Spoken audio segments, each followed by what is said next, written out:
thank you all so much for joining us. We are really excited. It's a long time coming in terms of us having this first forum to share with all of you who have joined the MEP 2040 challenge. We're really excited to share the pillars of the challenge with all of you. So we're going to start off with an introduction of MEP 2040 from Carbon Leadership Forum. We have Kate Simone and Andrew Himes here with us. Then we're going to move into the 3 primary focus areas in outlining those, as well as introducing the working groups. When each of you signed up for the meeting today, you also signed up for a working group. So we'll be outlining what each of those groups is handling. And then we try to leave plenty of time for discussion. So we'll try to stick to our timeline here so that you all have time to ask questions and give us your thoughts. So Andrew, Kate, if you'd like to take it away in introducing CLF. Well, I'll spend just a few minutes introducing CLF for any of you who have not been part of the community before. But before I do that, I'd like to actually introduce Kate Simone. And I'm imagining many of you already know Kate or know of her. But Kate, would you kick off our meeting, please, by letting us know who we are and what we're doing? Oh, thank you, Andrew, and thank you, everybody. It's so exciting to have all of you here. I'm Kate Simone. I'm an architect and structural engineer and founding director of the Carbon Leadership Forum, as well as professor and chair at the University of Washington. The Carbon Leadership Forum was founded over a decade ago with the goal to take action to decarbonize buildings and materials. Our mission is to eliminate embodied carbon in buildings and infrastructure by inspiring innovation and spurring change through collective action. Doing so in order to create a just and thriving future. And I wanted to sort of tease a little bit of that out here because we understand the challenge that's facing us as we move forward to meet decarbonization goals. And in order to do that, we must really understand the quantification of those impacts. So the foundation of our work at the Carbon Leadership Forum deals with the data and methods of use of life cycle assessment to predict the carbon benefit and costs of activities that we do. We also do work helping to advance effective and just policies. So developing model policies for both government and private sector work, as well as convening a network to enable collective action. And so I see the MEP 2040 as a real great intersection of all of that. Just a year ago, we came together to formulate and formalize the challenge. So you'll probably hear this again, but the challenge we're issuing to all systems engineers that you shall advocate for and achieve net carbon in their projects operational by 2030 and embodied by 2040. And we know this is an ambitious challenge. We don't know how to achieve that at scale for all buildings yet. So we are really heartened by the group of you that is coming together to work to achieve that challenge, that's really being manifest by an amazing group that you'll be meeting here today, who's working together with collective, collaborative, work to convene this forum and a commitment for industry professionals. I want to highlight that all of this work is volunteer. We have no specific funding stream for this activity. So what you'll see here today is from a really amazing commitment of the steering group and their supporters. So thank you so much, and I pass it back to Andrew. Great, thank you, Kate. And Kaylee, if you'd forward to the next slide. So CLF is fundamentally, it's not just a little group of people in Seattle. CLF, the Carbon Leadership Forum, is a global collaboration of thousands of individuals and companies throughout the building industry to address the fundamental requirement that we radically reduce embodied carbon across buildings and infrastructure, and very quickly in a massive way. We've got a few short years to make a big difference in the way that that the world and the largest industry on the planet think about buildings and infrastructure, and the potential contribution that buildings and infrastructure might make to the solution, the climate solution. So our theory of change is has kind of a tripod, I guess, three essential components. First of all, in order to make a difference, you need tools and data to tell you what the world is like and how to change the world. And so a core part of what we do is basic research and development on the tools, the data, the methodologies that the building industry can use in order to make big changes. Secondly, policy needs to drive the market and needs to drive the industry. Without the support of aggressive decarbonization policies at all levels, local, state, federal, international, and so on, we won't be able to achieve the targets that we've set for ourselves. And so the CLF provides, we're not an advocacy organization. We don't advocate for specific policies, but we support, educate, inform, and enable policymakers and policy advocates who are really focused on how the levers of government and policy, as well as the levers of decision makers inside companies, can help to accelerate change. And finally, we're a collective impact initiative, and that means that we think of the work of the CLF as a broad collaboration among many people, among companies, among nonprofit organizations, among individuals from all of the various professions that are important within the building industry, to share ideas, to share learning, to share targets, to share language, to share events, to share common action to address the challenge of decarbonization. And so you all are part of that community, and the Carbon Leadership Forum doesn't really exist without leaders like you all and initiatives like the MEP 2040 Challenge and commitment. So thank you all for being here. It's so great to see you. This slide just kind of outlines a number of other initiatives that accompany the MEP 2040 initiative. As you've heard Kate just talk about, the SE 2050 initiative for structural engineers, a whole set of embodied carbon policy toolkits for both government officials and advocates, as well as inside companies. We produce the methodology and material baselines that underlie the calculations that are part of the embodied carbon and construction calculator. And we've got something, I think it's approximately 30 regional hubs of individuals and companies around the world who are partnering with each other and learning from each other on a global scale and in their cities and regions. So all of this makes up to a really wonderful, beautiful picture of collaboration and an intention to work together to make a difference. So that's my introduction to the CLF, and now I'll turn it back over to Kaylee. And actually, I'll take over from Kaylee. What we're going to be talking about today is really getting everybody on the same page with what the steering committee has been doing in the background to set up the MEP 2040 challenge.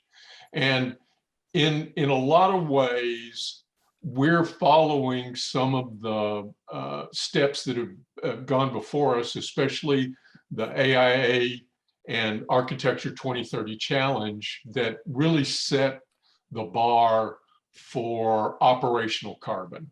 And as many of you know, and many of you participate with your architectural clients in the efforts to get to net zero carbon by 2030 on the operational side. So the top part of this graph actually is showing the architecture AIA 2030 goal set, with the idea that the darker orange bar, which represents that operational carbon, going to zero by 2030. And then our good friends in the structural community really got involved in getting into the game in the part of the building process that they've really got the most leverage, and that's in the embodied carbon.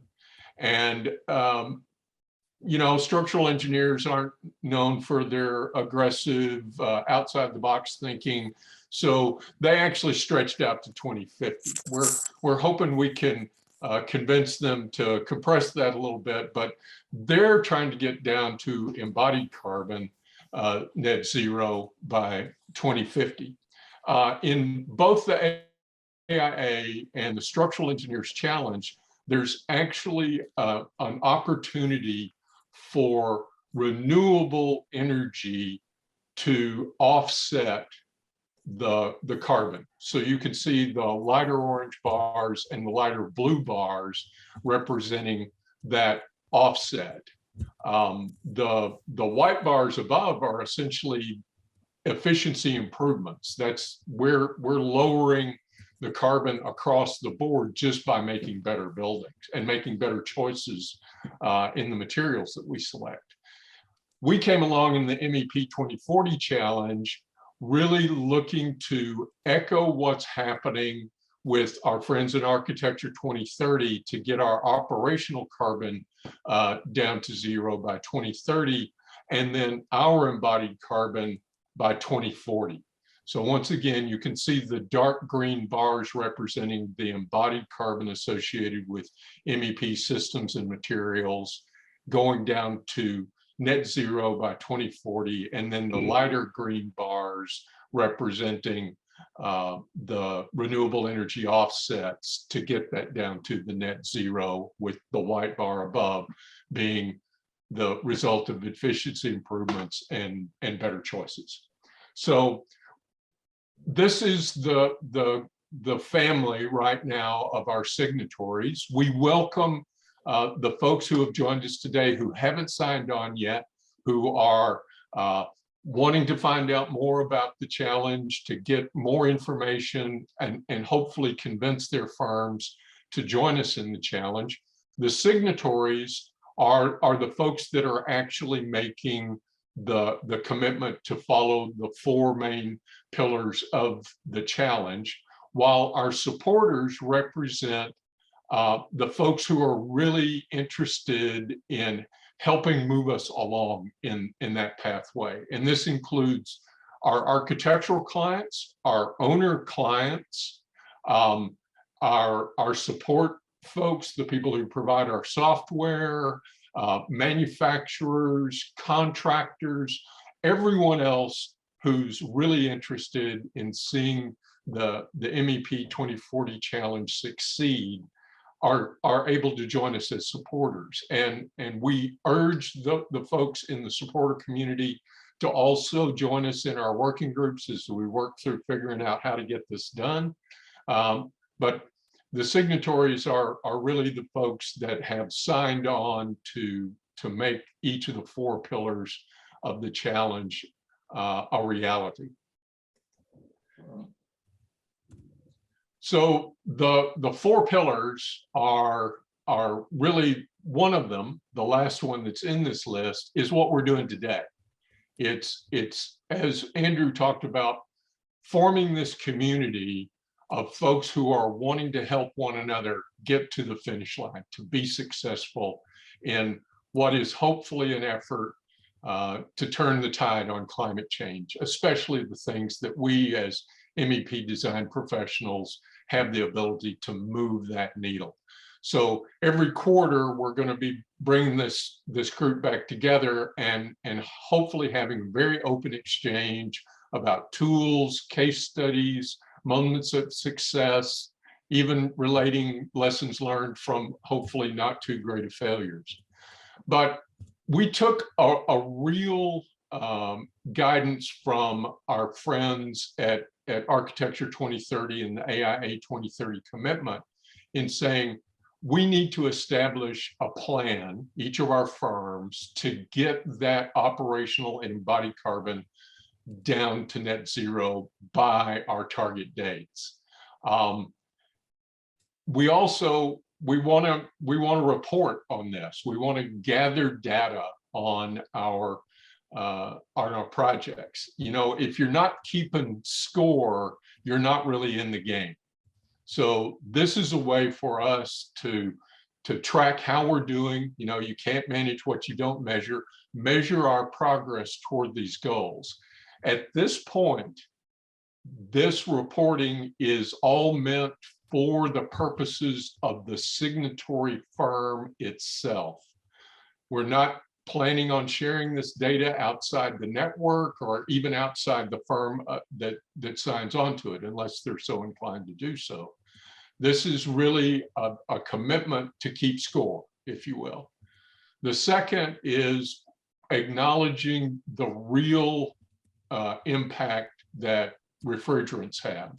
And from a global warming perspective, they have many refrigerants have many times the global warming impact that a pound of CO2 does, sometimes many thousands of times. So we're asking the signatories to really get involved in being advocates for finding and implementing lower GWP refrigerants. And then finally, once again, going back to one of the things that Andrew talked about, is gathering data on what's the embodied carbon in the stuff that goes into our MEP systems. So we don't want this to be the only thing that helps us make decisions about reducing the embodied carbon in MEP systems, but it's a piece of data that we really don't have very much information on right now.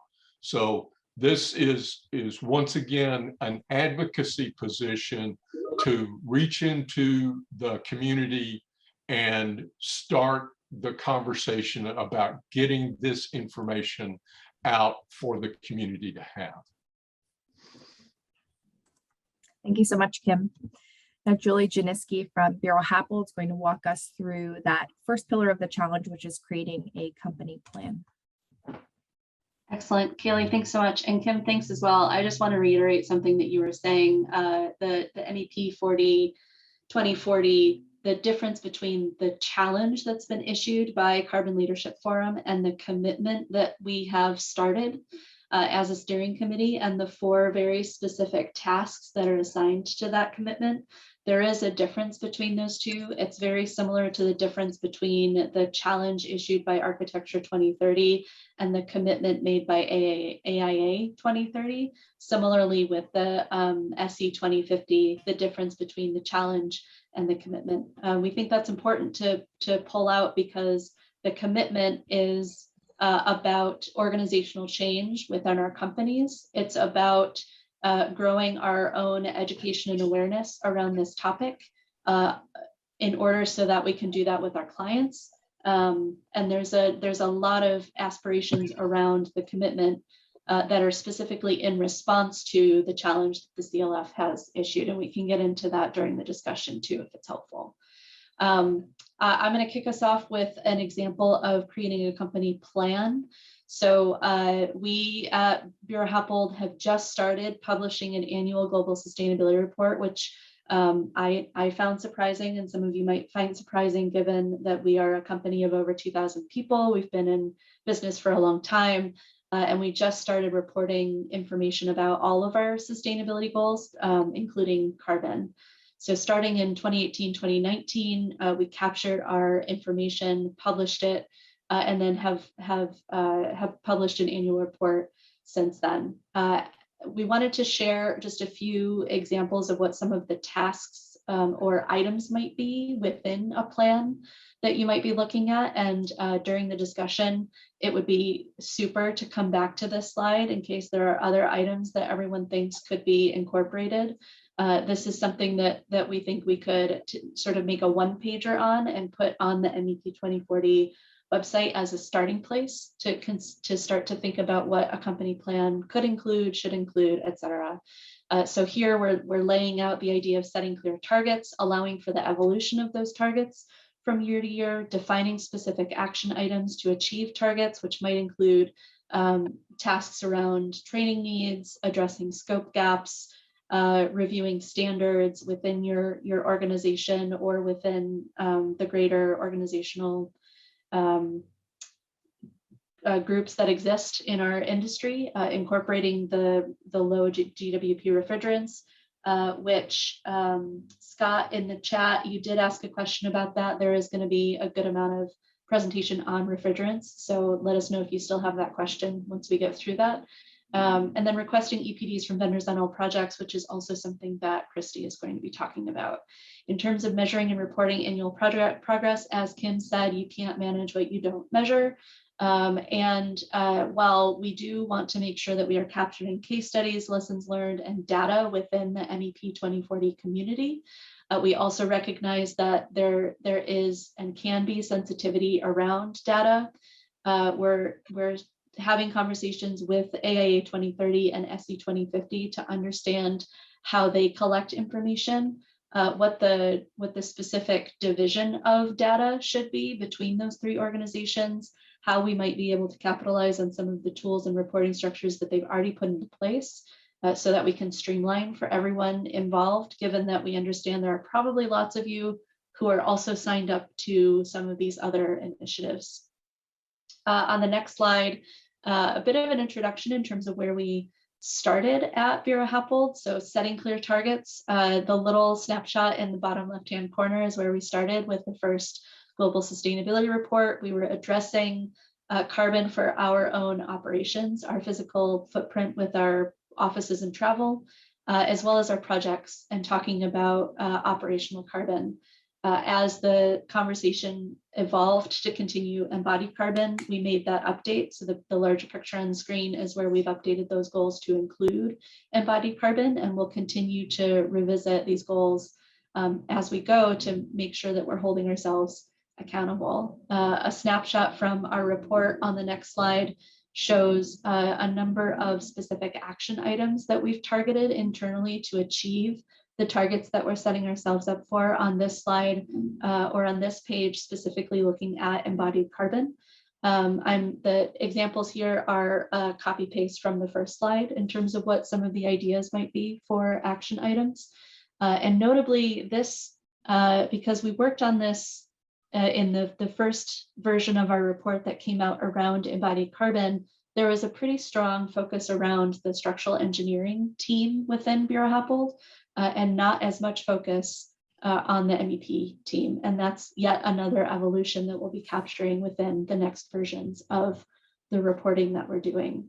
On the next slide, shifting into the 2020 report and looking at the way in which we've used our report to show progress on targets, to reiterate what our targets are, and then to indicate where we stand against those targets, in addition to noting where there might be future or additional targets. Again, reiterating that idea of making sure that we have flexibility within our own system to continue to evolve, because I'm positive we're not ever going to get it exactly right, and there's a lot of room there for improvement.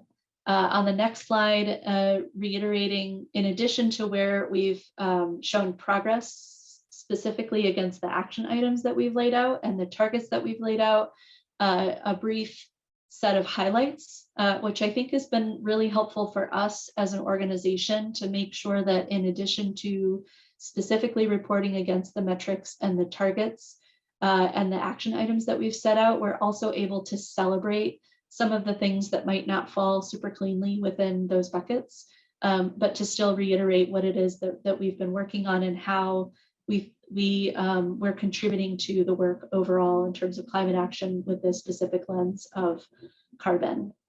Here I'm noting that Bureau Happold also reports to the AIA 2030 commitment at the moment and their DDX system, and again reiterating that MEP 2040 is beginning to have a conversation with them as well as SC 2050 to make sure that there's not double counting going on, and that we can attempt to try to streamline for everyone, given that there are a lot of firms that are both AE, there are a lot of engineering firms that are MEP and structure, and there is actually a lot of overlap with the way that everyone's thinking about this, and ultimately we have a lot of the same goals. So we're trying to figure out how to sort of generate that consistency.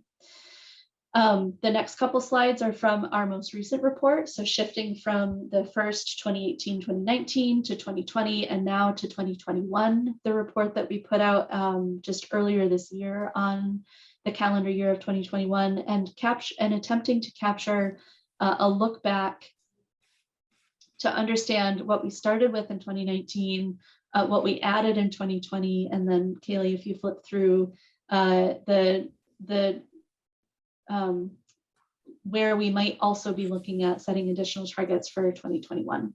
And I've included snapshots here of both the carbon section as well as the materials and waste section, because at the moment we've got embodied carbon sort of noted in both, and should be around the question of materials. But even within our organization, we've got targets set around carbon, around materials and waste, around biophilic design, around biodiversity, around people, around water, so on and so forth. And just within those metrics, there's also a lot of overlap. So trying to keep those straight can be a little bit challenging. And I think that's also something that we're evolving as we go. The next slide is capturing, in addition to all of the targets on the previous slides and what we're doing within the industry and with our projects.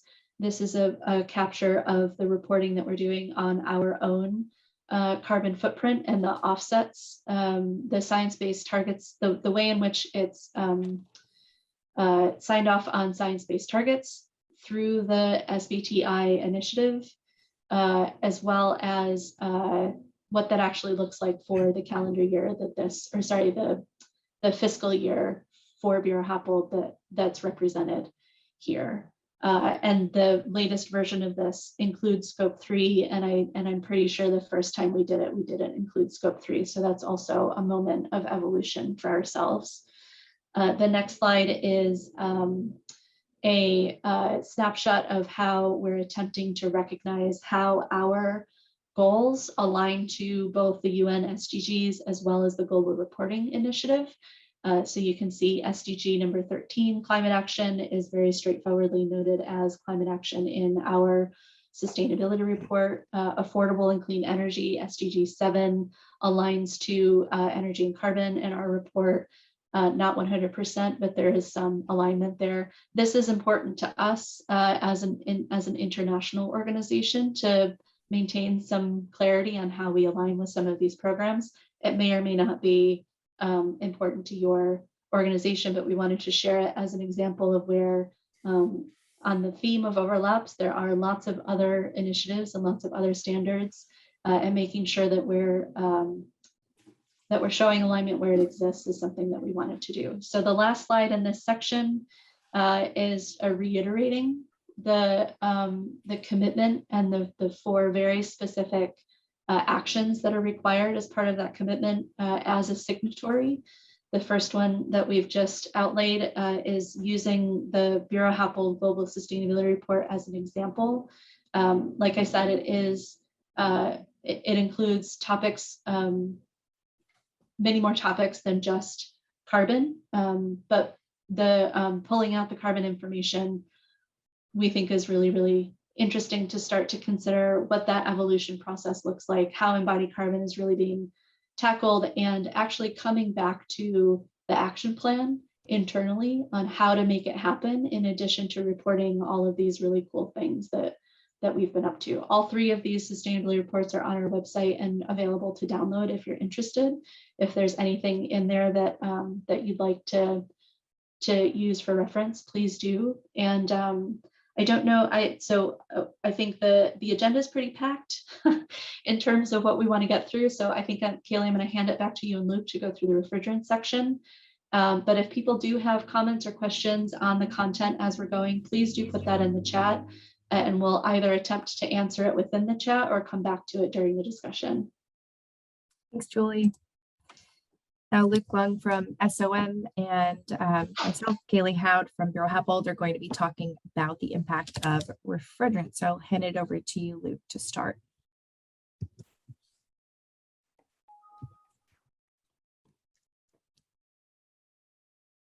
Luke, you might be muted if you're speaking. Can you hear me? We can hear you. Sorry about that. So the goal here, you probably heard Kim Shen talk about earlier, is to work with the architects, structural engineers, and MEP together in harmony to sing from the same songbook, so that ASMEP embodied and operational carbon can be addressed together.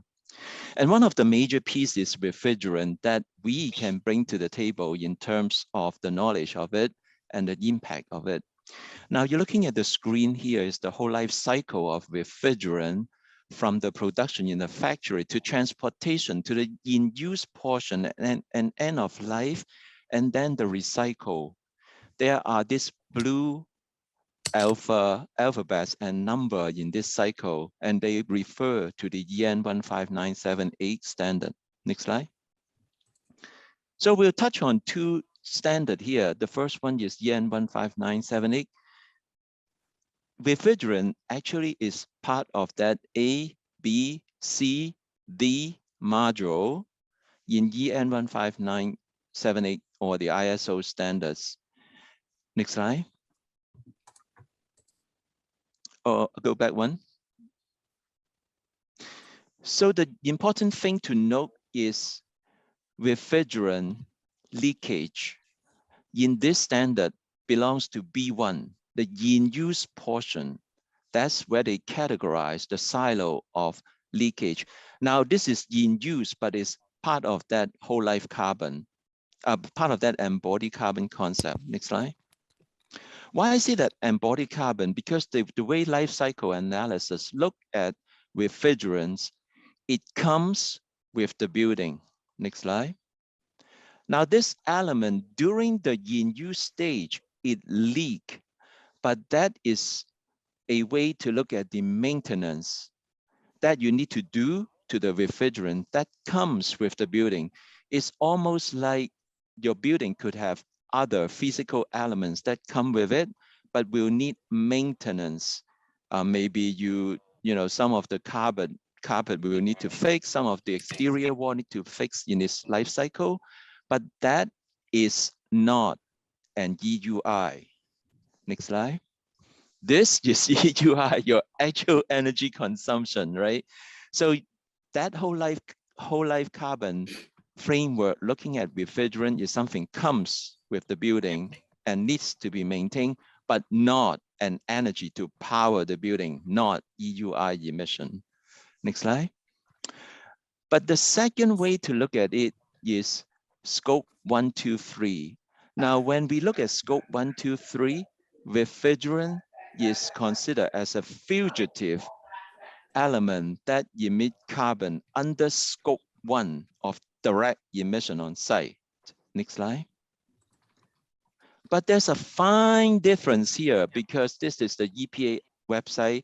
It clearly states that scope 1, 2, 3 applies to more for an organization, not life cycle analysis of a building. So I think you will see more people talk about scope 1, 2, 3 in the context of this organization emit that much carbon. And in that context, scope 1 direct emission will include fugitive refrigerant emission. But I think you will hear less people talk about the scope 1, 2, 3 emission of a building. You will probably hear a lot more the whole life cycle of carbon emission of a building. So that's a little fine difference between these two elements. Next slide. When it comes to MEP equipment, as long as the grid is not clean, what you are seeing in a piece of MEP equipment is the bar on the left.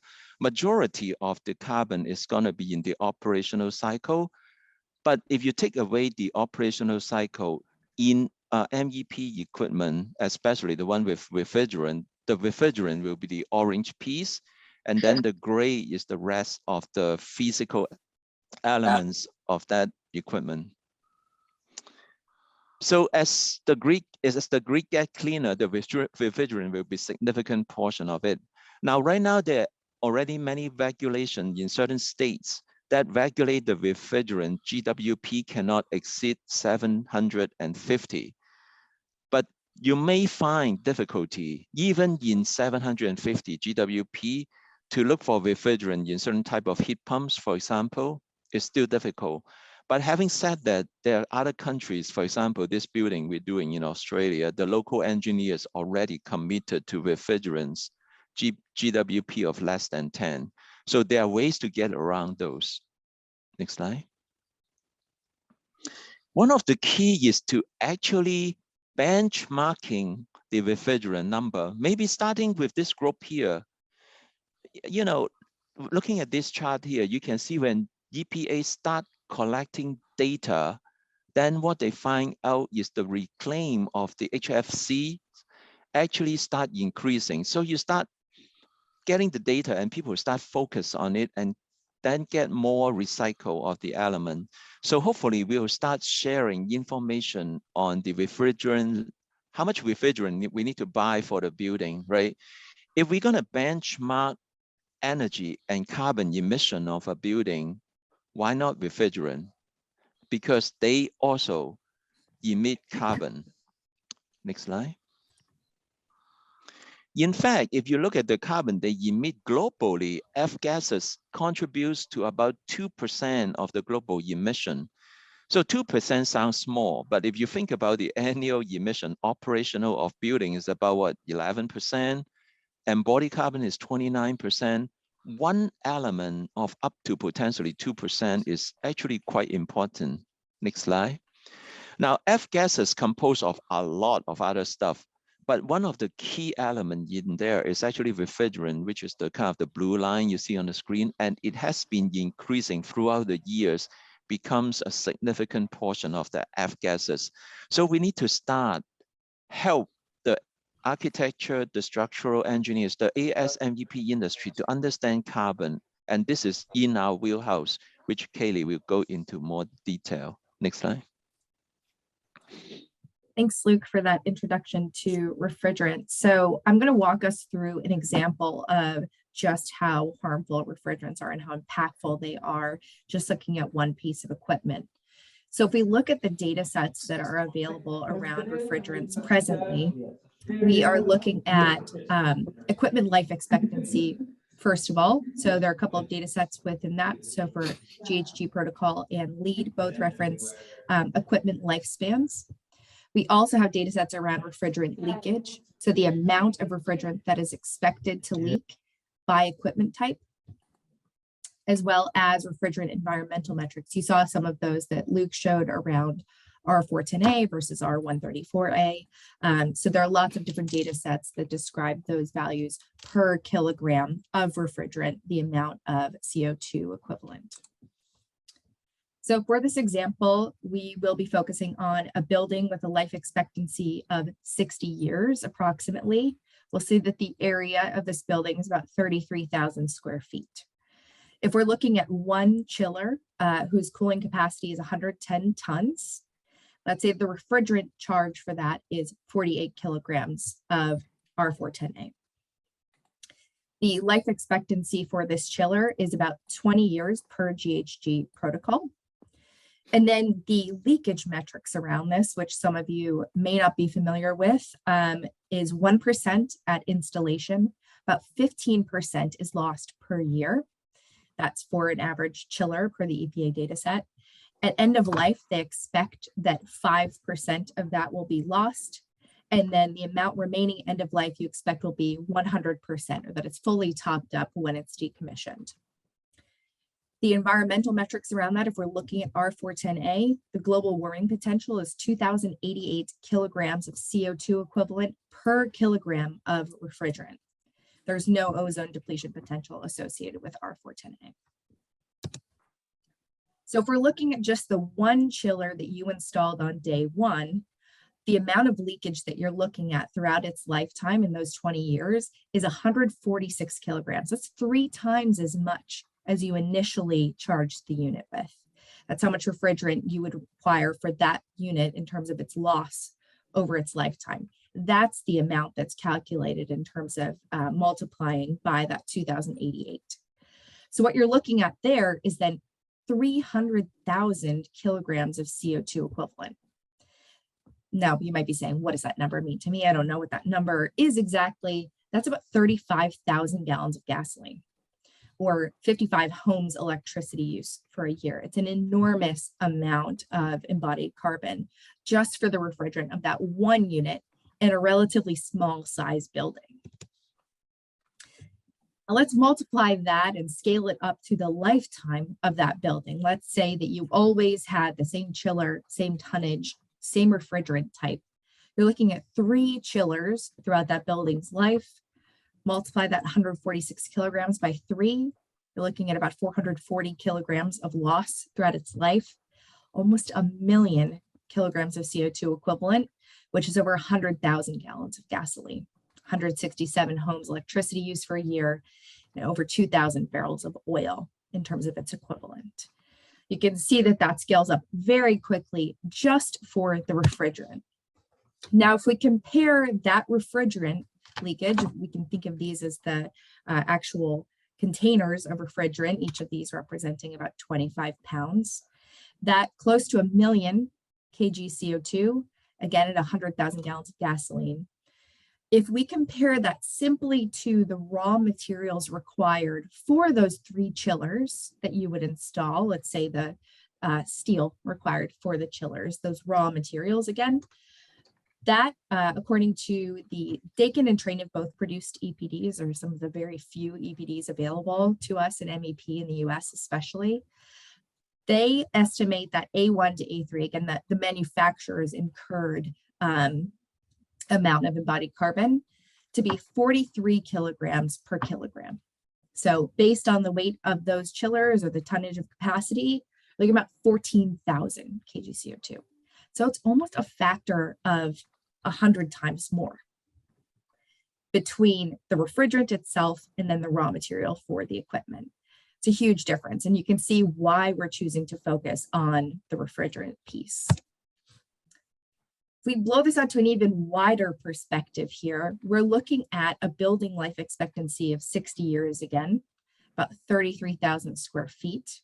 If we convert that to meters, it's about a factor of 10, but 3,000 square meters. If we look at the average amount of embodied carbon expected for a building of that size, it's about 600 kg CO2 per square meter. ILFI usually says a value of about 500, but let's round that up a little bit and say they didn't put any energy efficiency measures in. The total building GWP for structures, foundations, and enclosures, so all of that concrete or wood or steel, is about 1.8 million. Let's compare that to the refrigerant number, which came in at almost 1 million. It's 50% of that embodied carbon total, just for the refrigerants. Now, if we take a look at the operational carbon figures, since refrigerant falls somewhere between embodied and operational, you'd expect an energy use intensity of about 42 kilobTUs per square foot per year for a medium office. Let's pretend it's in Seattle. And then the factor for electricity, based on the greenhouse gas factor for electricity from ASHRAE, is about 0.33 kilograms per kilowatt hour. That lifetime operational carbon over those 60 years is expected to be somewhere in the ballpark of 8 million kg CO2. You're still looking at 11% of that would be from the refrigerant of this individual chiller that you'd replace twice. So this stacks up very quickly to a very alarming picture, and we can say immediately, we know we need to focus on this.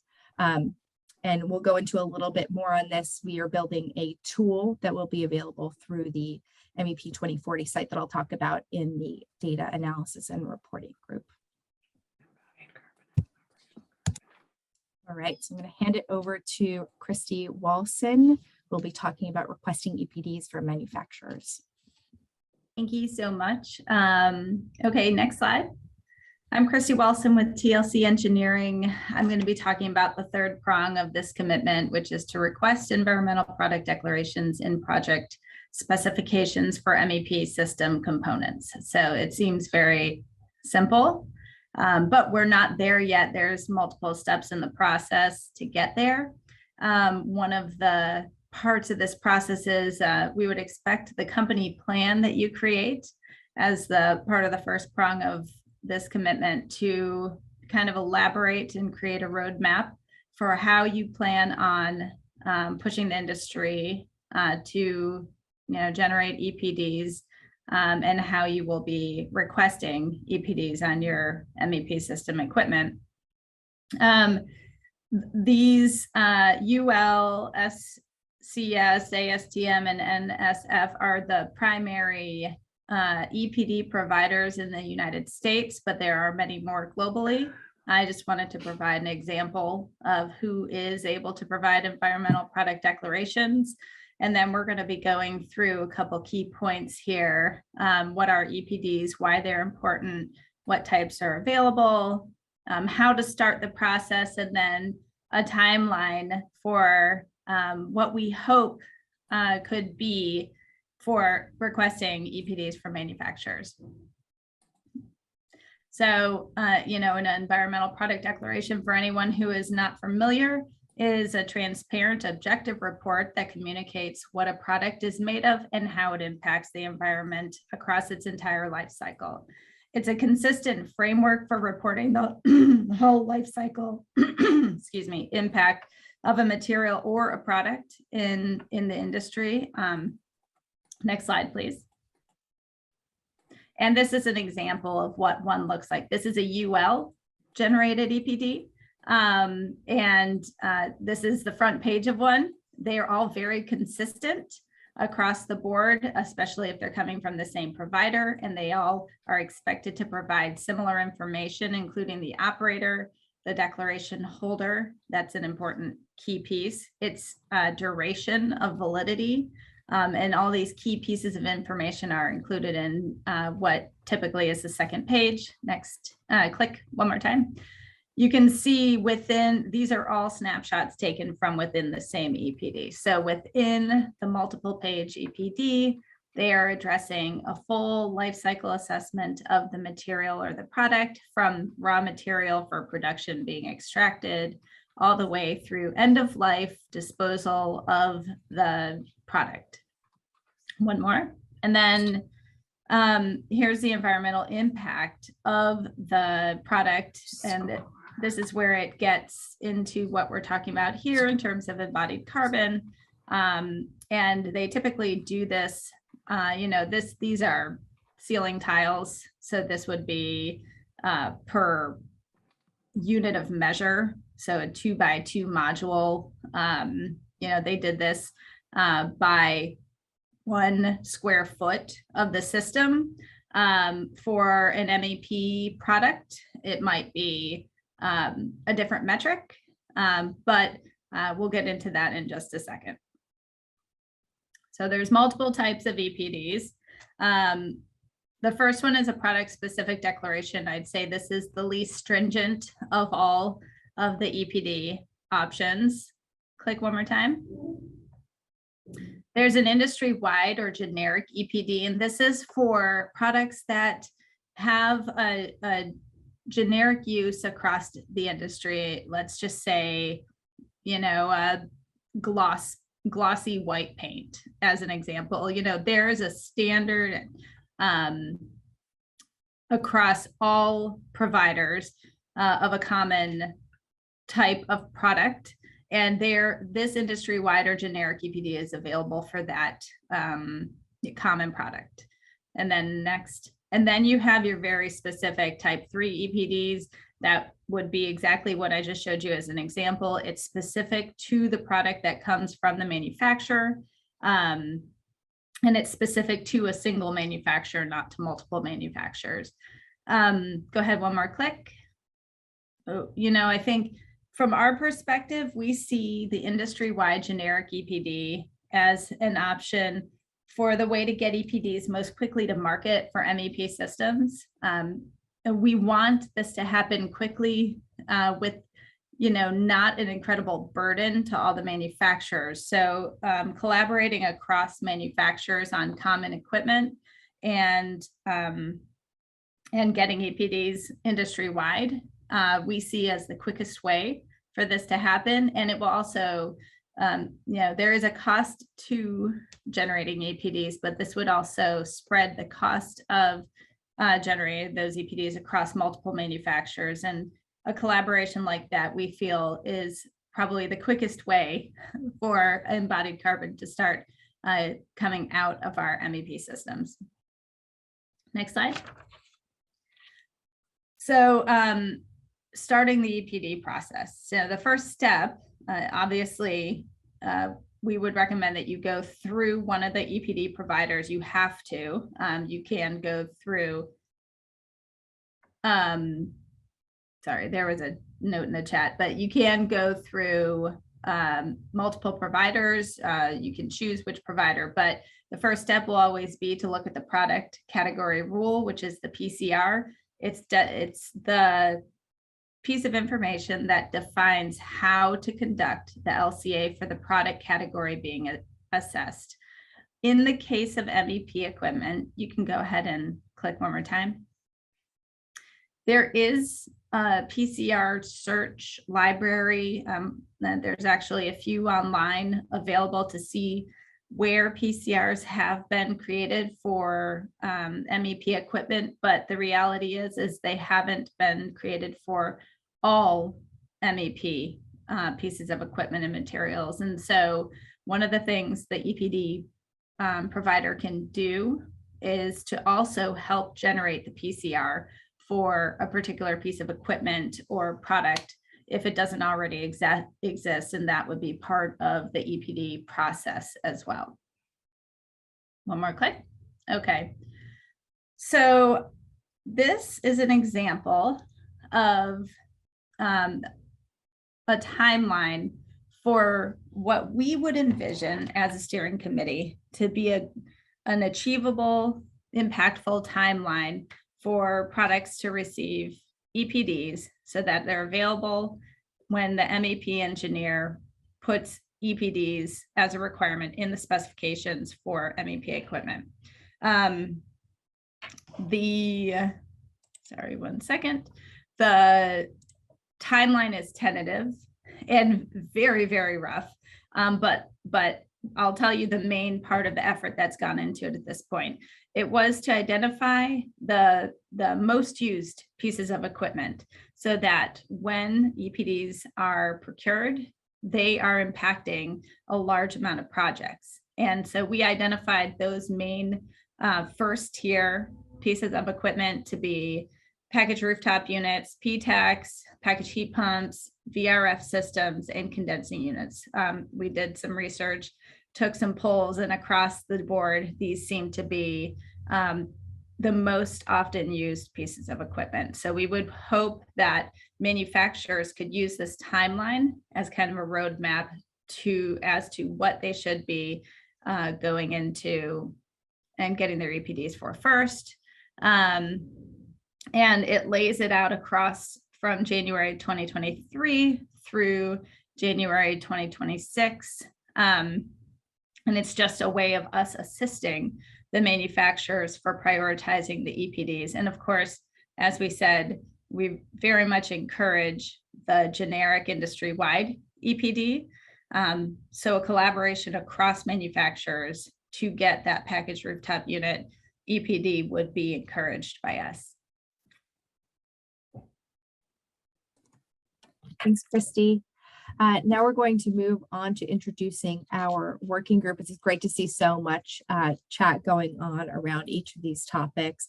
And really, we would encourage all of you to join the working groups that you've all registered for when you registered for this meeting.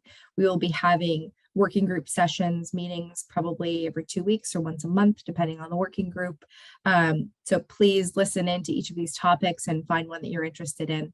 And please help us to grow the body of knowledge around this. So first, we'll be starting out with communications and resources. Rob Boleyn will be introducing this. Good morning, good afternoon, good evening, wherever you may be. So communications and resources. And of course, the second I come on mic, the siren of a fire truck goes by, of course. So anyway, Andrew and I are the co-chairs of this particular committee.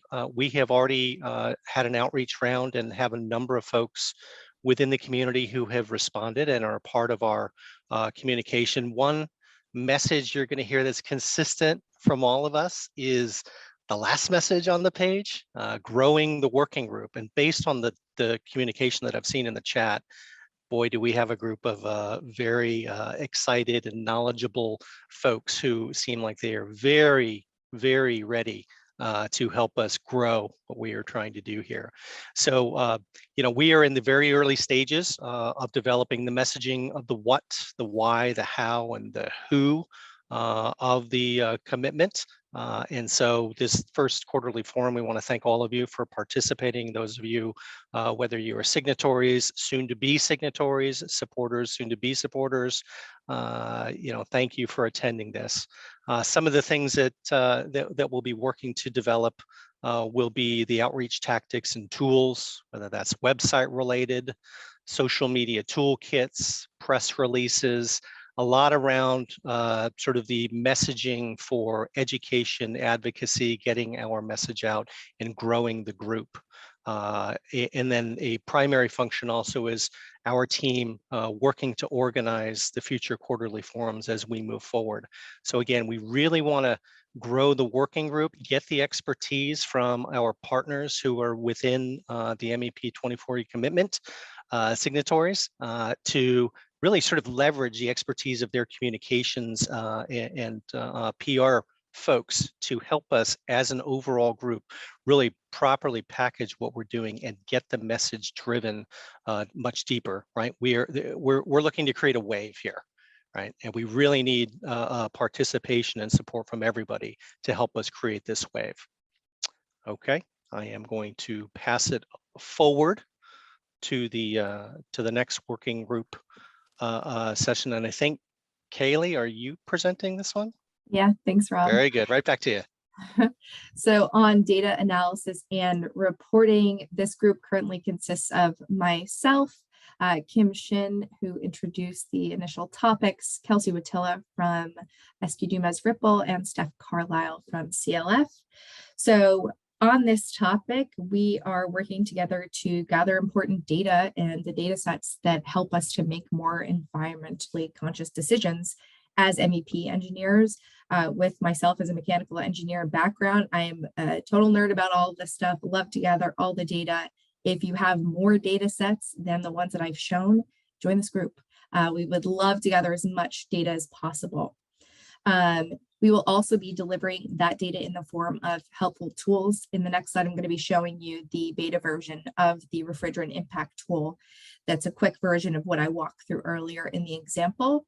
We're looking for testers around this. So if you're interested in joining this group, you'll be able to test this tool before it goes live. We'll also be helping to determine what we want to report. So Kim has started a very important discussion with the AIA 2030 DDX group. The reporting that they are doing right now, one of the first things that we would like to get into that form of reporting is a section on refrigerants. And we can stick it right between the embodied carbon and the operational carbon. And you can see a snap in the bottom right corner of this slide where we're showing the AIA DDX reporting mechanism that they have right now. We can imagine refrigerants just slipping right in there as a first step, but that's something that we'll be discussing as a group. And of course, like Rob said, we are looking to grow this working group and have more voices. Love hearing from Bill McQuaid and Josh on all the things that you know and would like to put into these groups. So please join this group. So to walk through the example of what this tool will potentially look like for allowing us to make better decisions, this GIF is kind of mid strokes right now, so you're seeing the end result here, but you can see that we're starting off with a selection of the lifespan of the equipment over here. We chose GHG protocol for chillers, starting at the beginning again, and then we select chillers there. And we select our refrigerant data set. So ASHRAE 228P. So we're using R134A with 1,000 kilograms of charge. Our leakage rate would come from EPA. Someone asked that question earlier. We would select chillers. You can see that total lifetime leakage of about 4,000 kilograms. You can see the total global warming potential, as well as those EPA equivalencies rendered on the right side here. You change that amount, you can see it changing, as well as changing the refrigerant. So really allowing you to quickly assess the impact of the refrigerants that you're speccing on your projects. This is a tool we want to make available to everyone. And again, more than happy to add more data sets to this. That list you saw earlier, all the different data sets that are currently being rendered in the tool, but happy to have more, especially if we start to gather more evidence from the field and kind of amassing our own data set. Happy with that as well.